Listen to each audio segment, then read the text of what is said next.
Hello friend, সঞ্জুবাবু kitchen চ্যানেলে সবাইকে স্বাগত। Welcome back to my channel. আশা করি সবাই ভালো আছো, আমিও ভালো আছি। কেউ ভিডিওটা স্কিপ করো না, পুরো ভিডিও দেখার একান্ত অনুরোধ রইল। চলে এলাম আজ নিরামিষ আইটেম নিয়ে। মোচা, তারপরে হচ্ছে আলু পোস্ত। এরকম মোচার আলু কেটে নেওয়া হয়েছে, কাঁকরোল ভাজা। তো কড়াইতে তেল এসছে, গরম হওয়া মাত্রই ছেড়ে দিচ্ছি একে একে। আর তোমাদের সাথে আরেকটা কথা বলি, যেটা হচ্ছে আলু পোস্ত তোমাদেরকে কিছুদিন আগেই শেয়ার করেছিলাম, তাই আর নতুন করে দেখিয়ে উঠলাম না। এবার কাঁকরোলটা ভেজে নিয়েছি, এই যে এখানে হচ্ছে ডাল হচ্ছে। এবার কড়াইতে তেল দিয়ে দিয়েছি, তেল দিয়ে এবার ফোড়ন দেব মোচাটা করার জন্য। জিরে, শুকনো লঙ্কা, তেজপাতা একটা গোটা।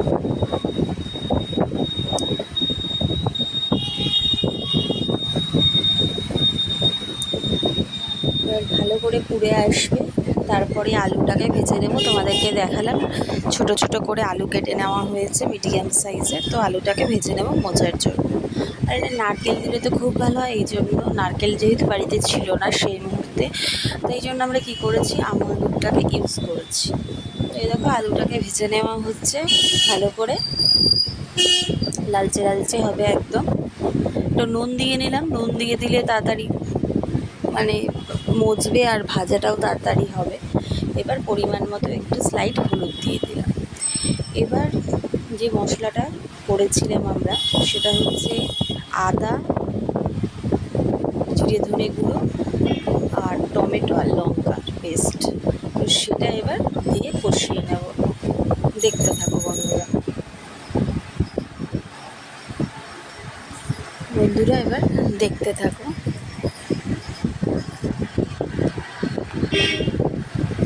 ভালো করে কষিয়ে নেওয়া হবে, দেখতে থাকো তোমরা। কি সুন্দর কালারটা এসছে, দেখেছো? হলুদটার সাথে সাথে কড়াইতে ফোড়ন দেওয়ার সাথে সাথে দিলে ভীষণ সুন্দর কালার আসে। এবার যেটুকু একটু জল দিয়ে নাড়িয়ে নিয়ে ভালো করে মোচাটা দিয়ে দেবো। তারপরও খানিকক্ষণ ঢেকে দেবো, বাস রেডি হয়ে যাবে আমাদের আজ নিরামিষ আইটেম মোচা। ভীষণ সুন্দর দেখতে লাগছে, আমার তো দেখেই খুব টেস্টি টেস্টি লাগছে। তোমাদের কীরকম লাগছে জানিও কিন্তু বন্ধুরা।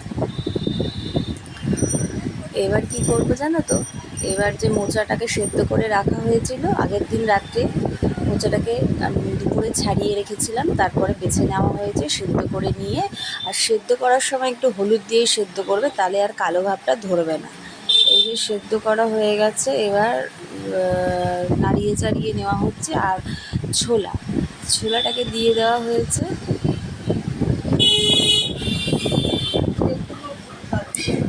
ছোলাটাকে দিয়ে দেওয়া হয়েছে, এই যে ঢেকে দিচ্ছি 10 মিনিট মতো হবে। তারপরে ঢাকা খুলে আমুল দুধ দিয়ে একটুখানি নাড়িয়ে চাড়িয়ে নেব। কালশিটে ভাব একেবারেই আসেনি, ভীষণ সুন্দর কালার হয়েছে। তোমরা চাইলে নারকেলও দিতে পারো, আর আমরা তো জানোই চিনি খাই না, সেই বদলে বাতাসা ইউজ করি, তার জন্য বাতাসার 4টে দিয়ে দেওয়া হচ্ছে। তো ভীষণ সুন্দর টেস্ট হয়েছে, কি বলবো আর। ভালো লাগলে লাইক কমেন্ট শেয়ার করে দিও। নতুন বন্ধুরা অবশ্যই সাবস্ক্রাইব করতে ভুলো না যেন। পাশে থাকা বেল আইকনটা প্রেস করে দিও। আর আমাকে এগিয়ে নিয়ে যেতে হেল্প করো, প্লিজ প্লিজ সাপোর্ট করো আমাকে। আর একটু ঘি দিয়ে দিলাম, ব্যাস রেডি, অলমোস্ট রেডি মোচার তরকারি। ঘিটা দিয়ে দেওয়া হলো, এই মোচার তরকারি রেডি। এরকম মোচার তরকারি রেডি হয়ে গেছে, কি সুন্দর কালার এসছে। এর সাথে সাথে আলু পোস্ত রেডি। এই হলো আলু পোস্ত, আর সাথে কাঁকরোল ভাজা আর ডালটা তোমাদের সাথে দেখিয়ে দিতে পারলাম। টাটা, ভালো থেকো।